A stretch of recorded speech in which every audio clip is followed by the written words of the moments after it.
there's got to be something with the API. I think WordPress. I haven't dealt with it, but I think WordPress supports. What's it called? It's called like OpenID. Okay. So like Active Directory is another sort of authentication mechanism that could be utilized again.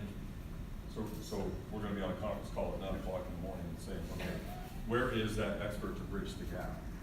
I'm not Ed. You know, we need this one to make sure this all talks independently with each other and works.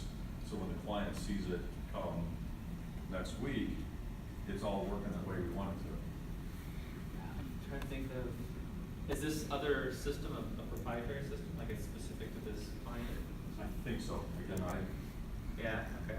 That makes it even more challenging, right? Because they have their own requirements and their own, you know, it's like I could import your whole your database of users, put it into the WordPress site. right. And people can change their passwords in the WordPress site, but that's not going to talk with Right. the outside site. Yeah, and you'd have to sync them up somehow when new users are created from one end to the other.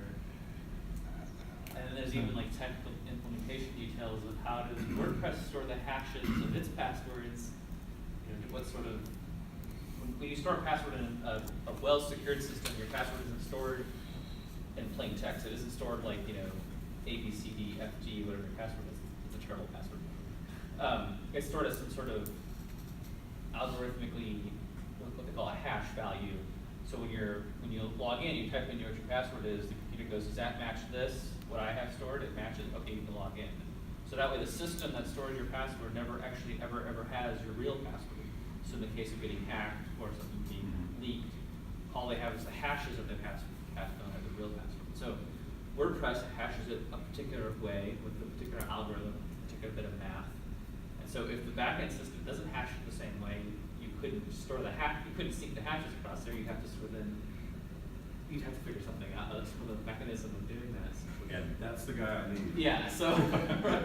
And the reason I asked if it was a proprietary system is when looking for a developer, a web developer in general, much less one specific WordPress, you might have some experience with something like Salesforce or Sugar CRM or some other, I won't say commonly, or MailChimp or any sort of third-party thing.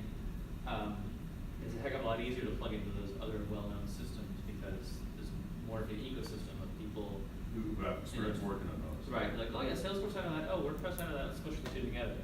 You can find, I'm not saying they're going to walk in the room tonight, but you can find somebody easier that way. With a proprietary system, it's and I haven't delved that much into the client's registration right. site, if it's proprietary or if it's a... I'd be curious to the way that this community can help would be